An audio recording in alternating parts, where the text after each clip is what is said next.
परमाराध्य सद्गुरु महाराज गुरुदेव महर्षि संत सेवी परमहंस जी महाराज,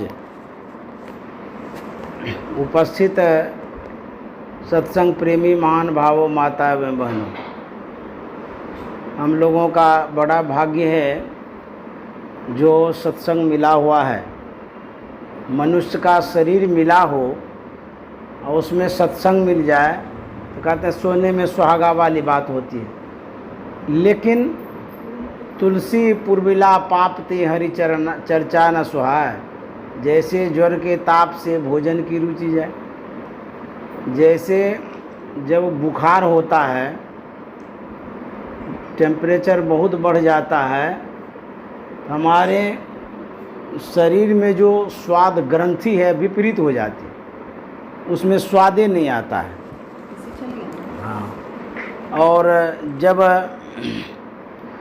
नॉर्मल रहते हैं तब जा कर के स्वाद जो है ना लगता है, जैसा भोजन होता है वैसा स्वाद लगता है। उसी तरह से कहते हैं कि जब लोगों को लगे कि ये जो सत्संग लग रहा है तो समझ लीजिए कि किसी न किसी जन्म का वो पाप है, घेरता है, वो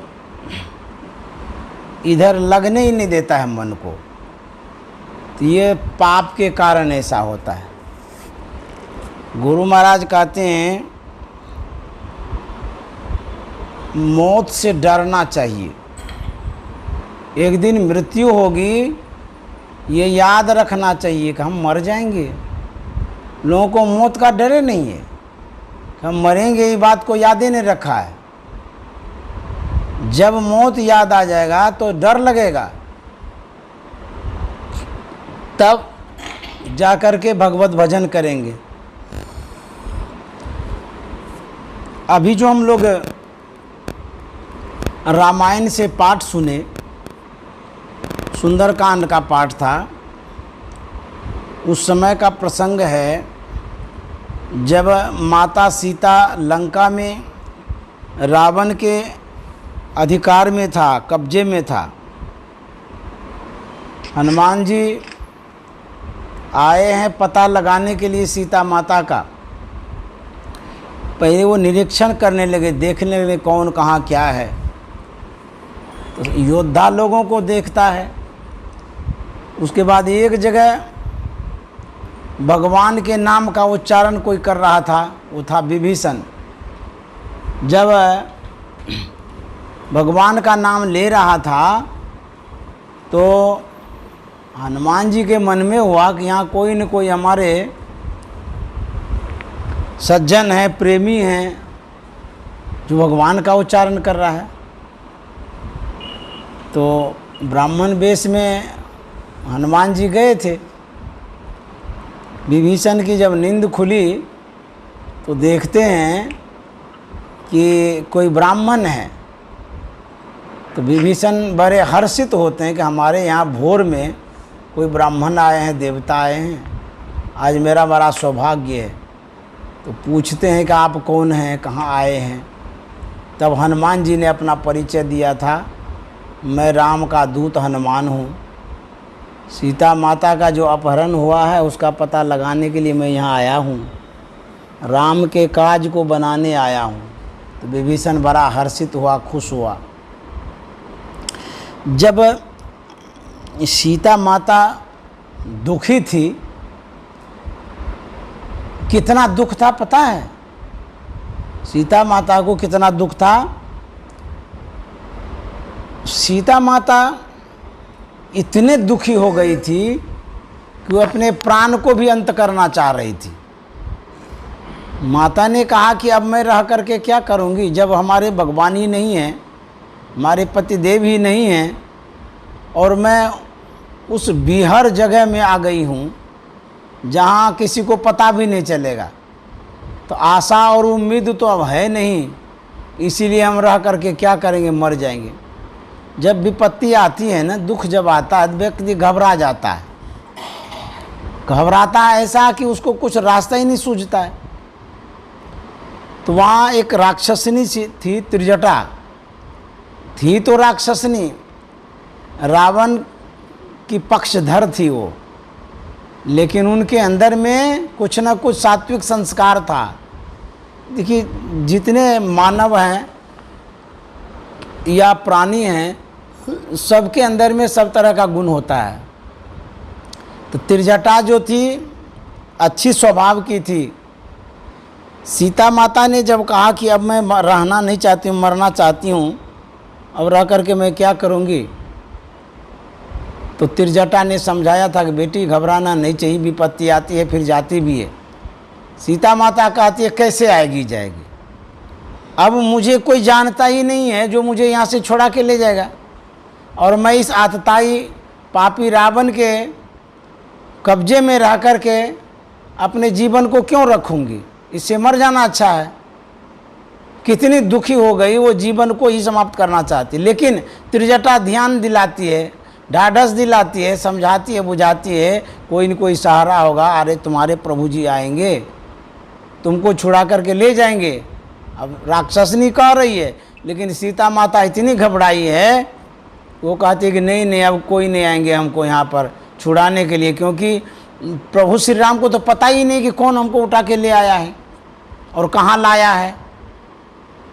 तो त्रिजटा कहती है वो भगवान वो सब जानते हैं, तुम घबराओ नहीं, धैर्य रखो।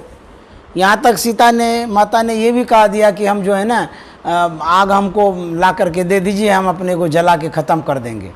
अब देखिए, जब विपत्ति आती है व्यक्ति कितना घबराता है, कितना उसको मतलब दुख होता है कि उसको कोई रास्ते नहीं दिखता है, सोचता ही नहीं कि हम कहाँ जाएं, क्या करें नहीं करें। प्रत्येक घर घर में विपत्ति आती है, प्रत्येक व्यक्ति के अंदर में विपत्ति आती है, प्रत्येक माथा में सर में विपत्ति घुसी हुई है। अब कैसे सीता माता का समाधान होता है, कैसे उनको सहयोग मिलता है, वही मैं बताने जा रहा हूँ। उतनी विपत्ति, जबकि वो अपने शरीर को भी समाप्त करना चाह रही थी दुख के कारण से, दुख के मारे। अब देखिए हनुमान जी आते हैं। हनुमान जी कौन हैं? संत हैं। संत शरण में जो जाता है उसका कल्याण होता है। जब संत आते हैं उसका समाधान होता है। उसके पहले तो कोई नहीं पहुंचे थे सीता माता के पास। जब व्यक्ति विपत्ति में होता है, दुख में होता है, कष्ट में होता है, तो किसी न किसी रूप में संत आते हैं। रूप धारण करके ही तो आएंगे, स्व शरीर तो नहीं आएंगे। तो हनुमान जी जब वहाँ पहुँचे तो सोचते हैं कि यदि सीता माता के सामने साक्षात हम खड़े हो जाएंगे तो डर जाएगी, भाग जाएगी वो डर के मारे। क्यों? परिचित तो है नहीं, परिचय तो मिला नहीं है कि कैसे मतलब कि एकाएक बात करेंगे, क्योंकि राक्षस के जेड़े में है। हो सकता है सीता माता के मन में होगा कोई राक्षस ही आ गया हो। तो हनुमान जी गाछ पर चले गए जहाँ सीता माता थी। हनुमान जी जब आ रहे थे पता लगाने के लिए, प्रभु श्री राम से कहते हैं कि भगवान, मैं सीता माता के पास जब जाऊंगा तो वो मुझे तो पहचानेगी नहीं, तो कभी तो देखी नहीं है, तो कैसे मैं अपना परिचय दूंगा, कैसे पहचानूं, क्योंकि वो तो राक्षसों के जेड़े में है, उसको विश्वास कैसे दिलाऊं। प्रभु श्री राम अपना अंगूठी देते हैं, बोलते ये जो अंगूठी है इसको ले जाओ और सीता माता के सामने में गिरा देना। वो जब देखेगी तो वो जरूर पूछेगी अंगूठी कहाँ से, तुम विश्वास दिलाना, वो विश्वास हो जाएगा उनको। तो वही हनुमान जी गाछ पर से अंगूठी गिराते हैं। तो सीता माता के सामने जब अंगूठी गिरी ना, तो वो देखती है। तो जब देखती है तो पहचान गई, अरे ये अंगूठी तो प्रभु श्री राम का है, ये यहाँ कैसे आया। फिर वो सीता माता उठा करके देखती है तो पहचान गई अंगूठी को। तब सीता माता ने कहा था कि आप कौन हैं, अपना परिचय दीजिए, मेरे सामने आइए, ये अंगूठी आपने कहाँ से लाया। तब हनुमान जी सामने में आते हैं, प्रणाम करते हैं और बोले माता ये प्रभु श्री राम ने दिया है। बोले क्यों? बोले इसलिए दिया है कि मैंने कहा था कि मैं जब सीता माता के सामने होना चाहूँगा वो तो पहचानेगी नहीं, कुछ प्रतीक दीजिए, कुछ पहचान दीजिए। तो भगवान श्री राम ने कहा था ये अंगूठी ले जाओ, इससे पहचान जाएगी सीता, तब बात होगी। तो जब सीता के सामने संत होते हैं संत के सामने जब सीता माता होती है तब क्या होता है? समाधान होता है, समस्याओं का समाधान, दुख का निवारण, कष्ट कटता है। सीता माता का दिल खिल गया, खुश हो गई, प्रसन्न हो गई कि बाप रे बाप, यहाँ आ गए प्रभु श्री राम के दूत हनुमान। उसको ढाढ़स देते हैं और कहते हैं कि माता जी आप घबराइए नहीं, अब प्रभु श्री राम आएंगे, आपको छुड़ा करके ले जाएंगे। तब सीता माता को विश्वास होता है। तो वही कहते हैं जब संत आते हैं, संत के आने से कोई न कोई दुख का निवारण होता है, कष्ट का निवारण होता है। तो किसी का भी दुख तब दूर हुआ है जब संत आए हैं, संत से मिलन हुआ है। अन्यथा इस संसार में लोग भटकते रहते हैं, कष्ट भोगते रहते हैं और दुख दूर नहीं होता है। संत शरण जो परा ताहि का लगा ठिकाना, और कहीं नहीं कुशल सकल बैराट चवाना। संत जब आते हैं तो वही उद्धार और कल्याण करते हैं।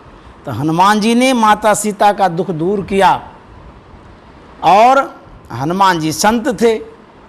इसीलिए हम लोगों को यह विश्वास रखना चाहिए कि अरे मन धीरज काहे न धरे धरे, अरे मन धीरज काहे न धरे, धीरज काहे न धरे, अरे मन धीरज काहे न धरे।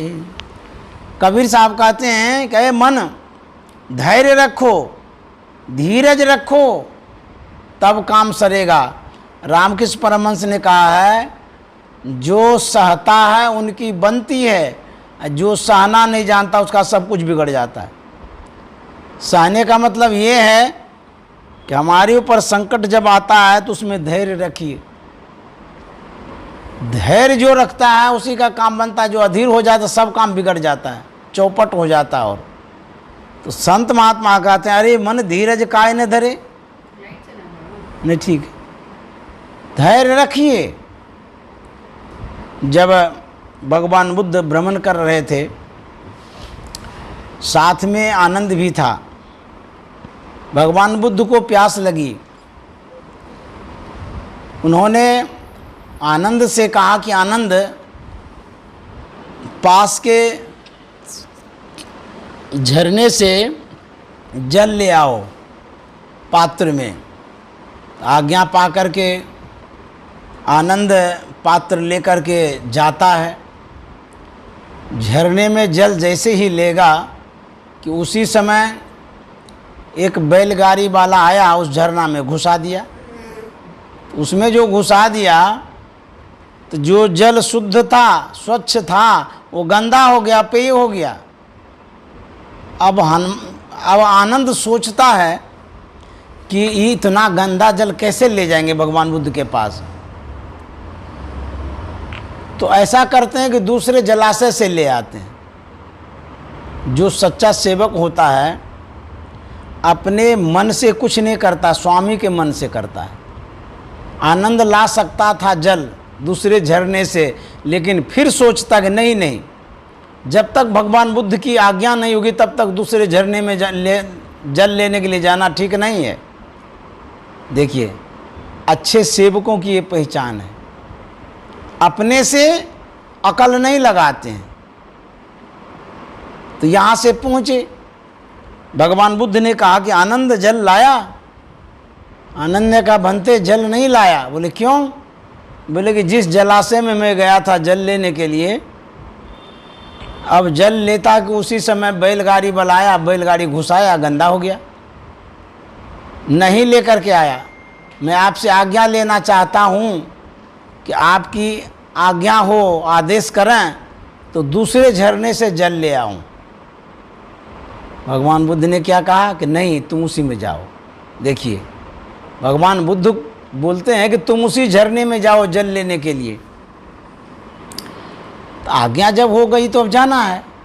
आनंद जाता है, झरने के पास गया, जल को देखा तो शुद्ध नहीं हुआ था। अब जल कैसे लेकर के आएंगे? फिर आनंद गया लौट करके। भगवान बुद्ध से कहा कि भगवान, उस जलाशय का जो है ना जल अभी तक शुद्ध नहीं हुआ है, आप आज्ञा दीजिए दूसरे झरने से ले आऊं जल। बोले नहीं नहीं, उसी में जाओ। फिर गए, फिर भी शुद्ध नहीं हुआ था, फिर लौट के आए। इस तरह से कई एक बार भगवान बुद्ध ने भेजा और आनंद गया। फिर अंतिम में जल जब शुद्ध हो गया, पानी शांत हो गया ना, तो शुद्धता उसमें बढ़ जाती है। क्या चीज है बाबा? पानी में देखिए स्थिरता जिनमें आती है उसमें शुद्धता भी आती है, समझ गए? स्थिर शांति, स्थिरता व निश्चलता को कहता शुद्ध स्वरूप परमात्मा है। अशांति स्वरूप भी परमात्मा, अकंप, अचल। अकंप भी, कंपन नहीं है उसमें, स्थिरता है। अचल भी है तो शुद्धता भी है। जब जल में कंपन्नता नहीं रही तो जल स्थिर हो गया, शुद्ध भी हो गया। क्यों? जितनी गंदगी होती है उथल पुथल में होती है, जितनी चंचलता गंदगी का प्रतीक है। कहीं न कहीं गंदगी की वो पहचान है। स्थिरता में गंदगी शांत हो जाती है, और जिसके अंदर की गंदगी शांत हो तो वो स्थिर हो जाता है।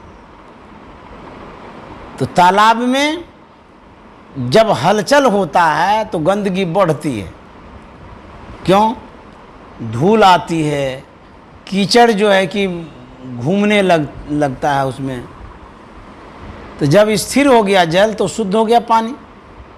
आनंद पात्र में पानी बढ़ता है, लेकर के जाता है, भगवान बुद्ध को देता है। भगवान बुद्ध जल पान करते हैं।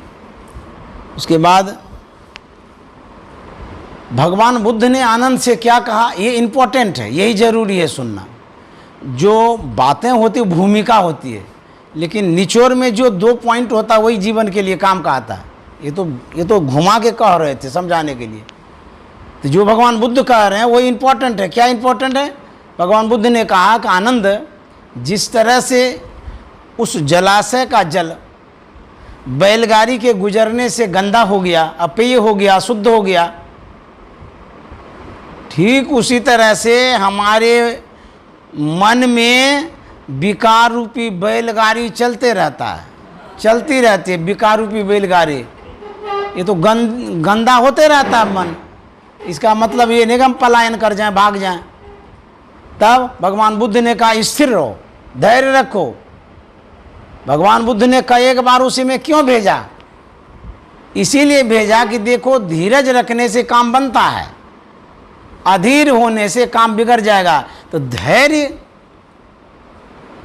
की बातों को समझाने के लिए भगवान बुद्ध ने ऐसा किया था। तो भगवान बुद्ध कहते हैं धीरज धरिए। अब धीरज कितना धरें, कैसे धरें, वो भी समझ में तो नहीं आता है। अब धीरज की सीमा कहाँ तक है? जो व्यक्ति है उस व्यक्ति पर डिपेंड करता है वो कितना सह सकता है। बीना के तार को इतना न कसें कि तारे टूट जाए। तो संसार के जो लोग होते हैं छोटी छोटी बातों में, थोड़ी थोड़ी बातों में अधीर हो जाते हैं, उनको असहनीय जैसा लगता है। लेकिन संत महात्मा कहते हैं कि थोड़ा और सही है। तो संसार के लोग बोलते हैं कि कितना सहेंगे, बरसों बातें हो गई, हम जो ये काम करना चाहते थे हुआ ही नहीं, गुरु महाराज तो हमारे ऊपर देखते ही नहीं है, नज़र ही नहीं रखे हैं। पिंकी बोल रही थी, रोते हैं, कितना सहेंगे अब? रोते हैं। जनरली सत्संगियों की बात है, रोते रहते हैं कि मेरी बेटी की शादी नहीं हुई, कितना उम्र हो गया, अब कब गुरु महाराज सुनेंगे, सुनते ही नहीं हैं। लेकिन जब धैर्य की परीक्षा पास कर जाते हैं, इतना इम्पोर्टेंट रिजल्ट आता है फर्स्ट डिवीज़न का कि मन खुश हो जाता है। अरे इतना परिश्रम किए, उसमें रो रहे थे, अभी देखिए खिलखिला के हंस रहे हैं। उसी तरह से ऐसा मतलब गुरु महाराज कर देते हैं कि खुश हो जाता है मन। इसी जुलाई महीने की बात है, एक लड़की बीमार हो गई, युवती थी, बुखार आ गया। अब कोरोना काल में यदि बुखार आ जाए तो सब कोई कहेगा कोरोना हो गया, अब मर जाएगा, क्या होगा पता नहीं। उनके परिजन परेशान हो गए, अब क्या होगा, नहीं होगा, कैसे होगा। अब बुखार 3 डिग्री 4 डिग्री पर है, दवाई ले रहे हैं, छुट्टिए नहीं रहा। 1 दिन हो गया, 2 दिन हो गया, कई दिन हो गया। उनकी माँ संयोग से कहीं बाहर गई थी, तो लड़की के मन में होता है कि माँ को बताएंगे तो वो घबरा जाएगी, बाहर में है, कोई काम से गई है। अच्छा, यहाँ जो उनके पिताजी और भाई जी थे वो उपचार तो कर ही रहे थे, दवाई वाई दे रहे थे, लेकिन फिर भी वो जो बुखार है वो छूट ही नहीं रहा। अंततः लड़की अधीर हो गई, घबरा गई, रोने लगी कि ये क्या हो गया हमको, इतना बुखार, इतना उपचार, छूट ही नहीं रहा। अंतिम में वो माँ को फ़ोन की, उनकी माँ सत्संगिनी है। जब सब वृतांत सुनाया कि ऐसे ऐसे मैं इस स्थिति में हूँ, बुखार नीचे डाउन होता ही नहीं है, 3 4 5 डिग्री तक चला जा रहा है, अब लगता है क्या होगा, नहीं होगा, दवाई लेते हैं तब भी ठीक नहीं होता। उनको भी समझ में नहीं आया, जब उपचार हो रहा है माँ क्या कहेगी, उपचार हो ही रहा है, डॉक्टर को दिखा ही रहे हैं, अब बुखार डाउन होता नहीं है। उनको एक बात सूझी, उनकी माँ को, जो आस्थावान होते हैं, जिन पर आस्था होती वही नहीं ख्याल आता विपत्ति में। जैसे कोई सत्संगिनी है तो उनको गुरु महाराज याद आते हैं विपत्ति में, कि गुरु महाराज पर विश्वास है, श्रद्धा है, उन्हीं को न कहेंगे। तो वो जो सत्संगिनी थी उनकी माँ, उन्होंने देखा दवाई तो चल ही रही है, डॉक्टर तो देख ही रहे हैं, जो पिताजी हैं उनके भाई हैं वो भी देखभाल कर ही रहे हैं, तब भी डाउन नहीं होता है। अब आस्था पर आ जाते हैं लोग, कृपा पर आ जाते हैं, अब क्या करेंगे। अंतिम में वो कहती है महिला वहीं से फ़ोन पर कि बेटी उपचार तो हो ही रहा है, कोई उपाय तो नहीं है, लेकिन गुरु महाराज पर हमको विश्वास है, तुम ऐसा करो कि सत्संग योग को सिरहोना में रख लो। तो वो लड़की कहती है कि माँ बड़ा गजब बात तुम बोलती हो, ये कोई दवाई है? अरे सत्संग योग कोई दवाई तो नहीं है, दवाई तो खा रहे हैं उससे तो ठीक होता ना, सत्संग योग को रखने से क्या होगा। बोले बेटी मेरी मानो, और कोई उपाय नहीं है, एक ही आशा और भरोसा गुरु महाराज पर है, वही कृपा करेंगे। और मेरा हृदय कहता है कि तुम रखो, जरूर वो कृपा करेंगे। हम मन से प्रार्थना करते हैं गुरु महाराज से कि हमारी बेटी का जान बख्श देंगे, क्योंकि इतना बुखार हो गया है, कब क्या होगा कोई ठिकाना नहीं, इसी कोरोना की बात है। तो वो हृदय से कही, बोले बेटी मेरी बात मानो, तुम सिरहोना में रखो, गुरु महाराज को याद करो, जरूर उनकी कृपा होगी। अनमनस्क ढंग से ही उसके घर में सत्संग योग था, वो लेकर के सिरहोना में रखती है। जैसे रखी, मुश्किल से आधा घंटा हुआ होगा, मुश्किल से आधा घंटा होते होते उसका बुखार जो था आधा घंटा में नॉर्मल हो गया। समझ गए, नॉर्मल हो गया। वो जब नॉर्मल होता है तो शरीर की स्थिति भी बदलती है।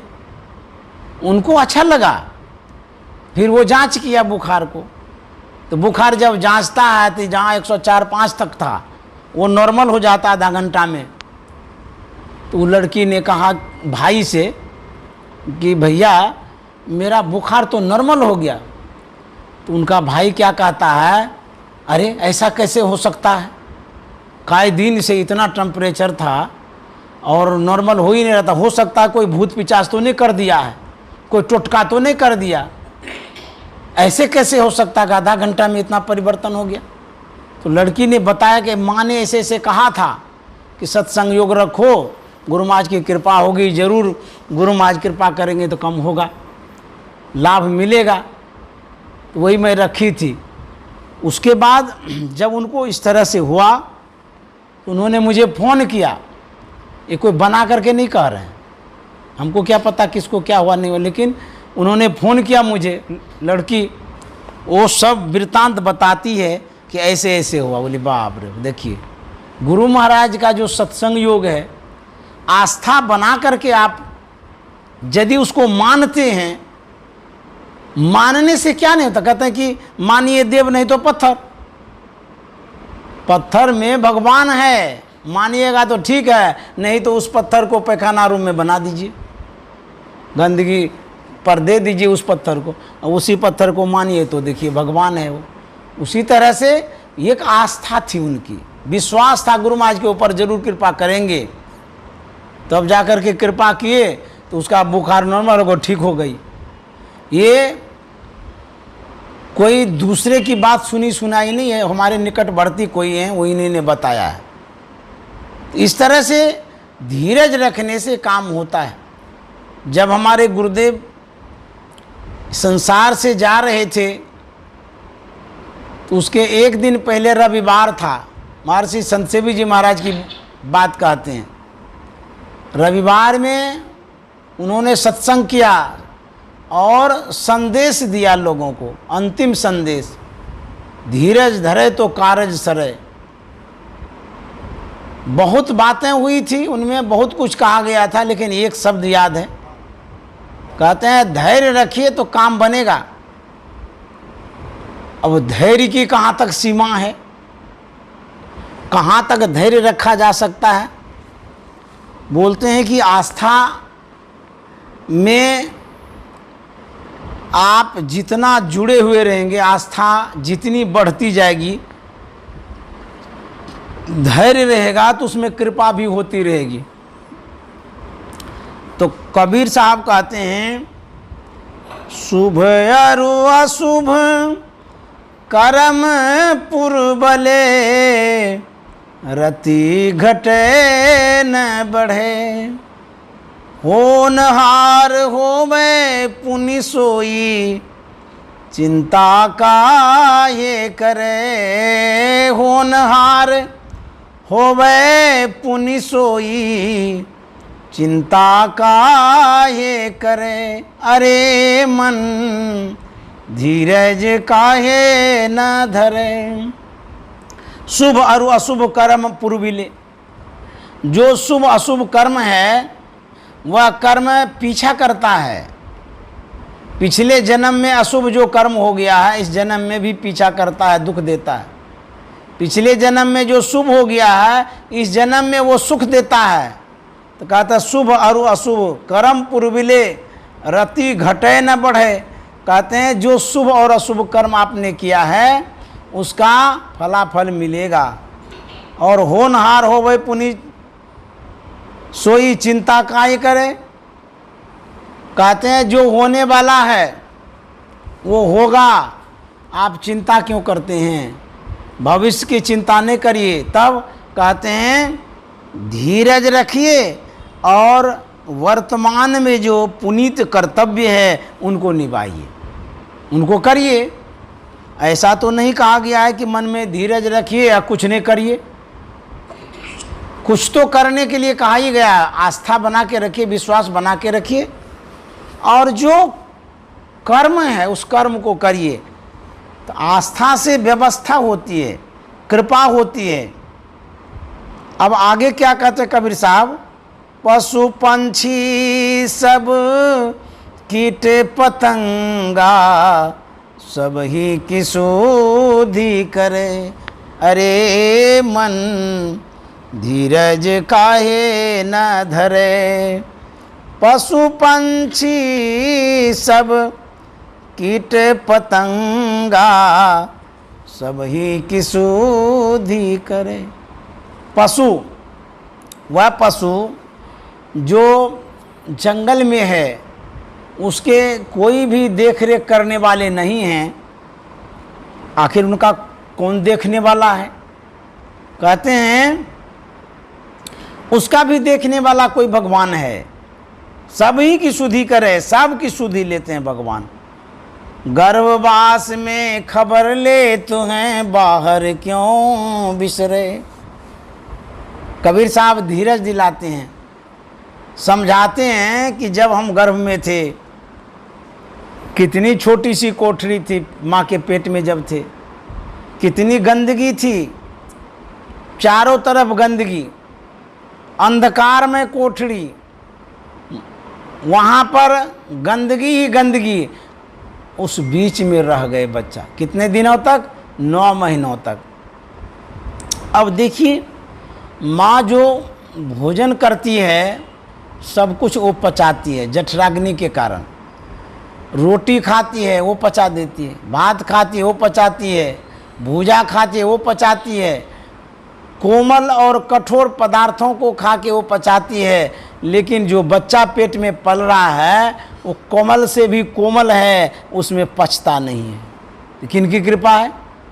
ये भगवान की कृपा, प्रभु की कृपा है कि उतने कोमल बच्चे उस जठराग्नि में सब पचाती है माँ, लेकिन वो बच्चा नहीं पचता, उस अग्नि में मरता नहीं है, झुलसता नहीं है, स्वकुशल बाहर आता है। तो कबीर साहब कहते हैं, गर्भवास में खबर ले तो हैं, बाहर क्यों बिसरे। जब गर्भवास में, जिस समय गर्भ में वास कर रहे थे, निवास कर रहे थे, उस समय तो परमात्मा ने खबर लिया, अब बाहर आकर के भुला गए। बाहर क्यों बिसरे, खबर लेते हैं वो। तब कहता रे मन धीरज काहे न धरे। गुरुदेव महर्षि संत सेवी जी महाराज प्रवचन के क्रम में छोटी छोटी कथाओं को कहा करते थे। उन्हीं कथाओं में एक कथा स्मरण में है जो मैं बता देना चाहता हूँ। आस्था से कैसे काम होता है, कैसे कृपा होती है, वही बताने जा रहा हूँ। एक छोटी सी चिड़िया थी, बटेर जिसको कहते हैं। वह चिड़िया किसी घने डाल पर बैठने जा रही थी। उस चिड़िया को एक बाज देखता है, जैसे ही देखा कि उस पर झपट्टा मारना चाहा। वह चिड़िया टहनियों के नीचे छिप गई, बैठ गई आराम से, लेकिन भयभीत हो गई।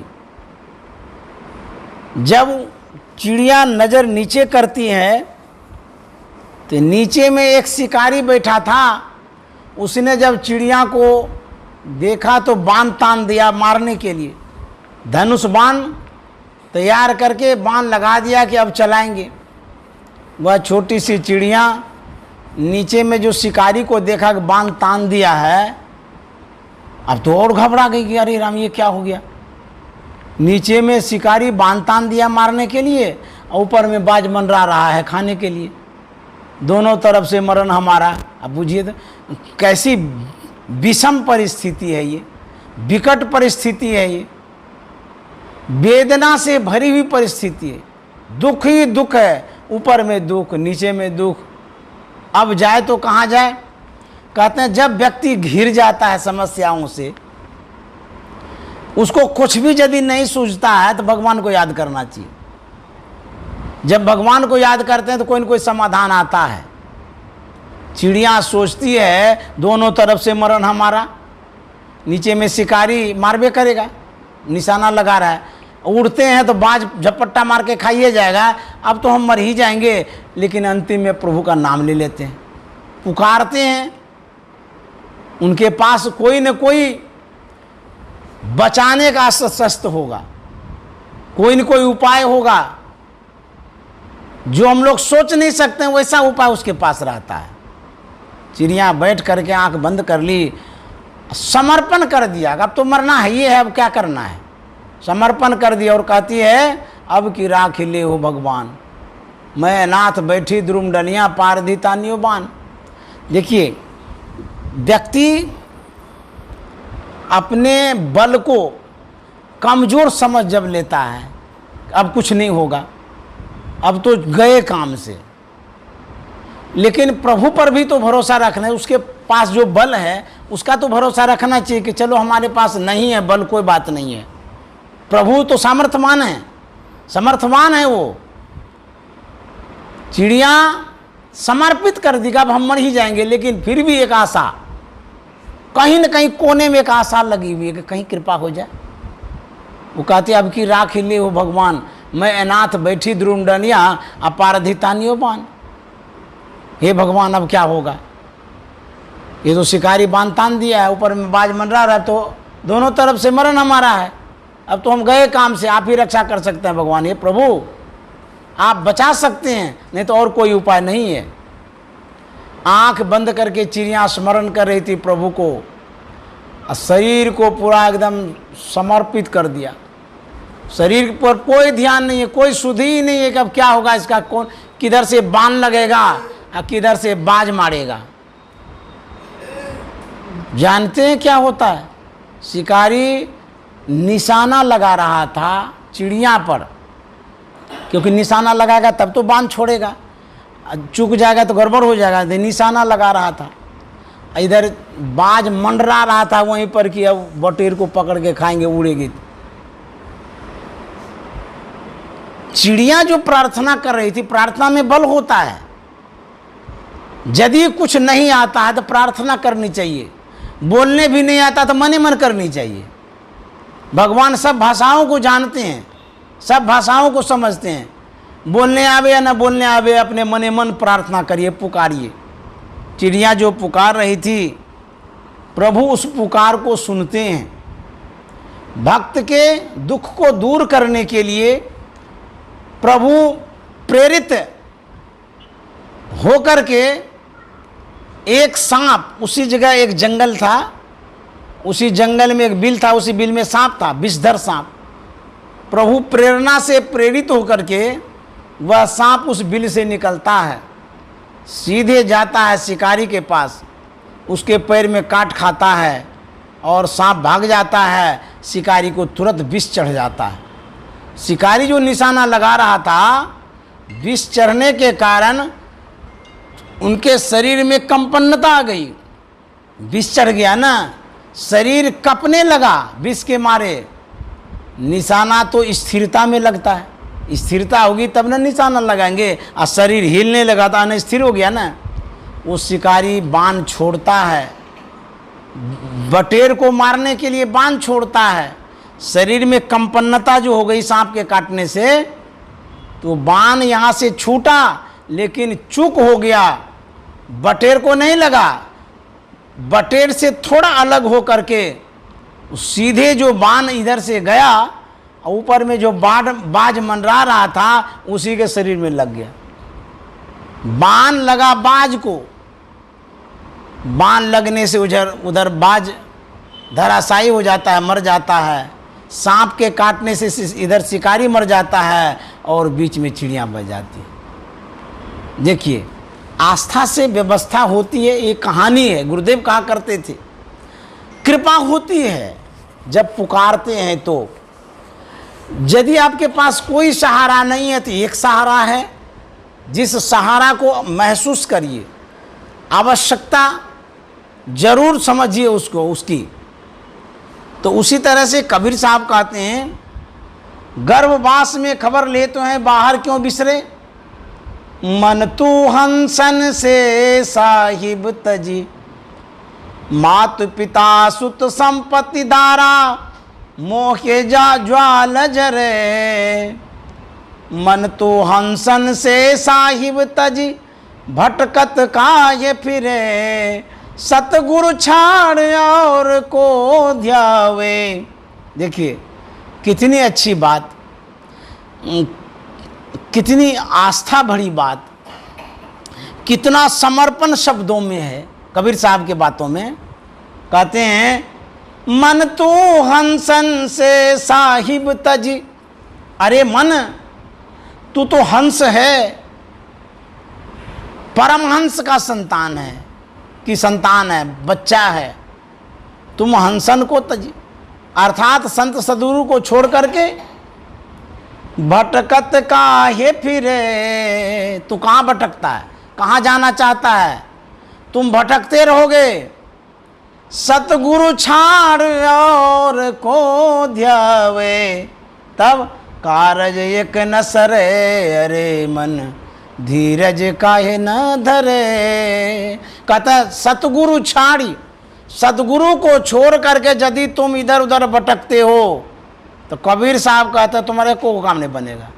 देखिए कितनी इसमें आस्था है, कितना विश्वास के साथ कह रहे हैं कि सतगुरु छाड़ और को ध्यावे। जब विपत्ति आती है, लोग गुरु महाराज को छोड़ करके देवता के पास जाते हैं, देवता के दरबार में जाते हैं, पूजा कराते हैं, पाठ कराते हैं, मंदिर में जाते हैं, तीर्थों में जाते हैं, धामों में जाते हैं, गंगा स्नान करते हैं, क्या नहीं करते हैं। कबीर साहब का तो यदि आप सदगुरु के संतान हैं तो आप भटकिए नहीं। सदगुरु चारि और को ध्यावे, आप क्या समझते हैं? सदगुरु को छोड़ करके दुनिया के जितने देवी देवता हैं या जिनके पास आपको जाना हो चले जाइए, लेकिन कारज एक न सरे, एको को काम नहीं बनेगा आपको। जब संत सदगुरु सामर्थ्यवान है, सब कुछ देने वाले हैं, उनको छोड़ करके और को ध्यावे, और को जाते हैं मानने के लिए। तो कबीर साहब का तो कारज एक न सरे, अरे मन धीरज काहे न धरे। तब अंतिम में कबीर साहब अपने अनुभवों का निचोड़, मूल बात, सार बात, इम्पोर्टेंट बात, जो बहुत जरूरी वाला बात है वही बता रहे हैं 2 लाइन में। इतने दूर से आते आते अंतिम में कह दिए क्या क्या उपाय है? धीरज रखने तो कह दिए, खाली ऐसे धीरज रखेंगे, कोई उपाय तो बताइए। कहते हैं धीरज भी रखिए और उपाय भी बताते हैं। जैसे डॉक्टर कहते हैं हम हैं ना, आप काहे घबराते हैं? हम जब हम हइये हैं तो घबराते क्यों हैं? अच्छा, इतनी ही बातों तक यदि रह जाइए कि घबराइए नहीं, हम हइये हैं, तो क्या बीमारी दूर हो जाएगी? नहीं नहीं, वो धीरज दे रहे हैं डॉक्टर के, हम हइये न हैं, भरोसा दिला रहे हैं आपको। उसके बाद डॉक्टर क्या करते हैं? वो अपना औषधि देते हैं, अपनी औषधि उपचार करते हैं। ये नहीं कि खाली कह दिए अब बस हो गया।